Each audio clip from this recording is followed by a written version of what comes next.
Second year आज जो topic discuss करना है वो है हमारे पास डिफरेंट फीडिंग रिलेशंस के बारे में।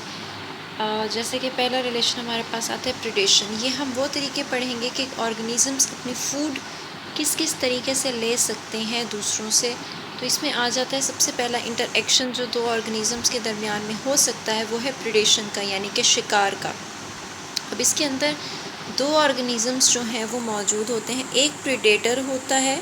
प्रीडेटर उस एनिमल को कहेंगे जो कि दूसरे ऑर्गेनिज्म को, दूसरे एनिमल को एक्टिवली पकड़ेगा, कैप्चर करेगा और उसके बाद उसको किल करेगा और उसके बाद उसको फूड बना लेगा।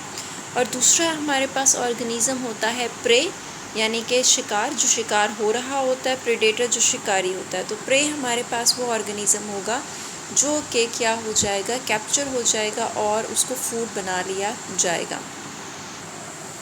अब इसके अंदर सिग्निफिकेंस की अगर हम बात करें कि प्रीडेशन की क्या सिग्निफिकेंस होती है, तो इसके अंदर ये होता है कि जो आपकी पॉपुलेशन है वो कंट्रोल रहती है। ठीक है, कंट्रोल कैसे रहेगी कि अगर प्रे की क्वांटिटी ज़्यादा होती जा रही है तो प्रीडेटर उसको किल करके ख़त्म कर दे, कम करता जाएगा, तो नॉर्मल बैलेंस क्वांटिटी जो है वो मौजूद होगी।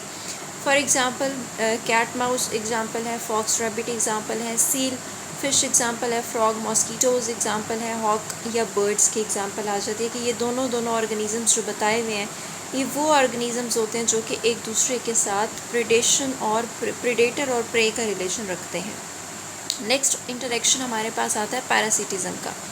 पैरासिटिज़म क्या चीज़ होती है? पैरासिटिज़म होता है कि एक ऑर्गेनिज़म दूसरे ऑर्गेनिज़म के ऊपर अपनी लाइफ के लिए डिपेंड करता होता है और अपनी फूड उससे लेता होता है और उसको नतीजे में बीमारियां कॉज कर रहा होता है। ठीक है, फूड भी लेगा, रहने की जगह भी लेगा, शेल्टर भी लेगा और प्रोटेक्शन भी लेगा और इसके अलावा साथ साथ डिजीज़ भी कॉज करेगा।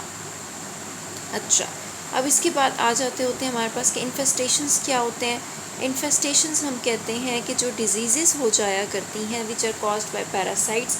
पैरासाइट्स के रहने की वजह से जो डिजीज़ होती हैं उनको हम कहते होते हैं इन्फेस्टेशंस। दो तरह के पैरासाइट्स हमारे पास मौजूद होते हैं। एक होता है the parasite that lives outside the body of the host. इसके अंदर दो ऑर्गेनिजम्स इन्वॉल्व होते हैं, एक पैरासाइट होता है, दूसरा होस्ट होता है।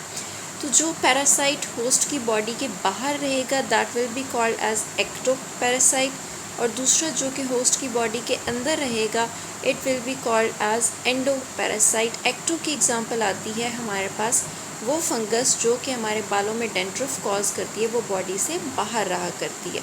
इसी तरह से एंडोपैरासाइट्स की हमारे पास क्या एग्जांपल आती है कि हमारी बॉडी के अंदर बहुत सारे ऑर्गेनिजम्स ऐसे होते हैं जो कि अंदर जाके रहते भी हैं, फूड भी लेते हैं और बीमारियां भी कॉज करते हैं, like many bacteria, many viruses, many fungi, ये हमारे पास अंदर जाकर रहते हैं। तो यहाँ पर जो एग्जांपल दी हुई है वो इन्होंने टेप वर्म की दी हुई है कि टेप वर्म हमारे इंटेस्टाइन में जाकर रहता है, वहाँ पे फ्लरिश करता है, बड़ा होता है, हमारी फूड में से खुद फूड लेता है और एट द एंड हमें डिजीज़ भी कॉज करता है। तो ये हमारे पास दो रिलेशंस हैं जो कि लिविंग ऑर्गेनिजम्स के दरमियान में बन सकते होते हैं। नेक्स्ट हम इंशाल्लाह मज़ीद रिलेशंस के बारे में डिस्कस करेंगे।